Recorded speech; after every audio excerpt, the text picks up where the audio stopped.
भगवान का नाम जप, भगवान की लीला चरित्रों का गायन श्रवण, भगवान की सेवा, इससे पवित्र होना शुरू हुए।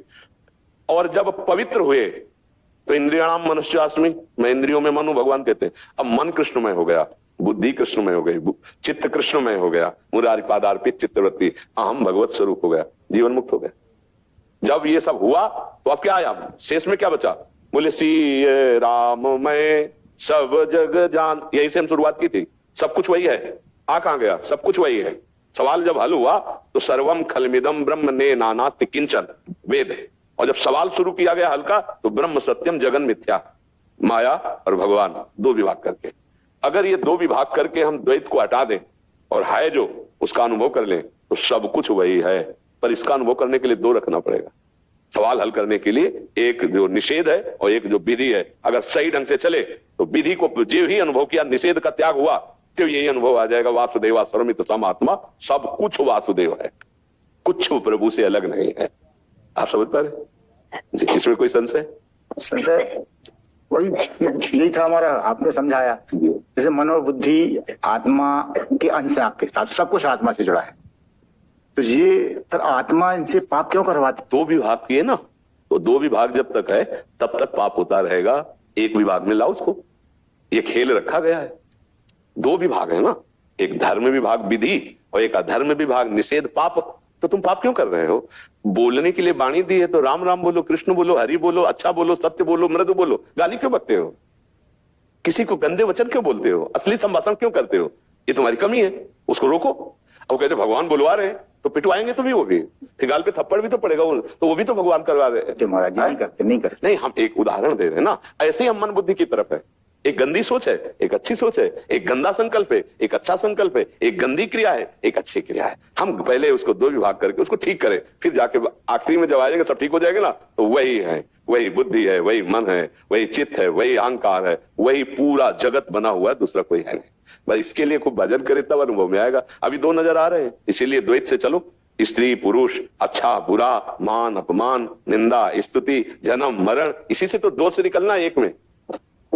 भजन तो खूब करते लेकिन वो हो ही जाता है महाराज जी। अभी हो तब जाता है जब भजन खूब नहीं हो रहा। प्रभु प्रभु, हाँ प्रभु मेरी बात समझना। जिस समय हम खाली होते हैं उसी समय दुश्मन अटैक करते हैं। कहा हनुमंत विपति प्रभु सोई, जब तो सुमिरन भजन न होई। इस समय बोलो कौन सा विकार है आपको? अभी कोई विकार नहीं। अगर यही स्थिति हम बनाए रखें भजन के प्रभाव से तो कब विकार आ जाएगा? जब हम भजन से बढ़कर किसी सुख को मानते हैं तभी हमसे गलती होती है। जब हम भजन छोड़ देते हैं तभी हमसे गलती होती है। इस बात को पकड़ो आप। अगर भजन में हर समय जीवन हो जाए तो हम निष्पाप हो जाएंगे।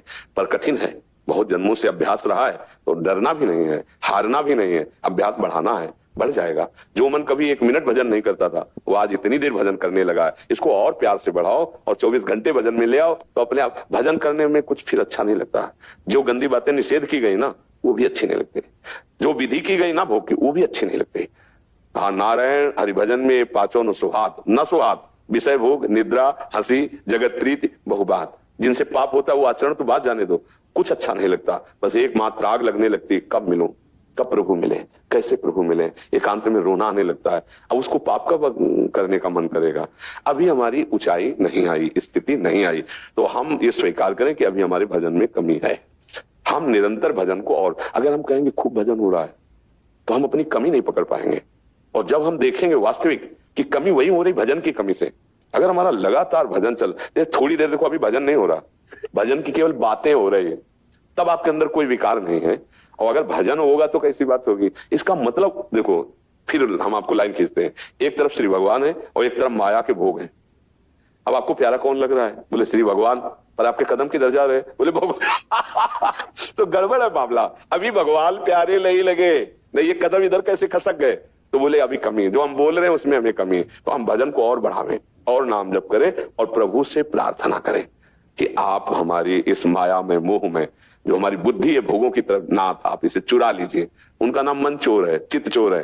वो जिस दिन कृपा करेंगे सब बात समझ में आएगी, सब बात बन जाएगी। बस आर्त भाव से भगवान को पुकारिए, उनकी शरण में रहिए, उनकी लीला चरित्र गाइए और नाम जप कीजिए, चिंता मत कीजिए। अगर भगवान को अपनी शरण में लेना ना होता, आनंद ना देना होता, तो आपको घसीटते क्यों पड़े रखते प्रपंच में? जब इतना घसीट लिया तो वो कंजूस है क्या?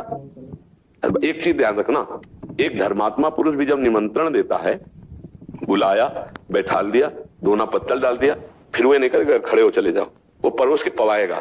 तो हम संसार में आसक्त थे, हमको संसार से हटाया गया, सत्संग सुनाया गया, नाम जब करवाया गया, अपनी तरफ घसीटा गया, तो अब भगवत प्राप्ति भी वो करवा के ही छोड़ेंगे, वो इतने से नहीं छोड़ देंगे। हमको विश्वास रखना चाहिए, ठीक है ना। हाँ, भगवान की कृपा से ही आप भजन कर रहे हो, भगवान की कृपा से ही आप यहाँ आए हो, तो भगवान की कृपा से ही हमारा कल्याण हो जाएगा। हम थोड़ा प्रयास करते रहे कि असत काम ना हो, पाप कर्म ना हो, नाम जब बढ़ाते रहे। जी।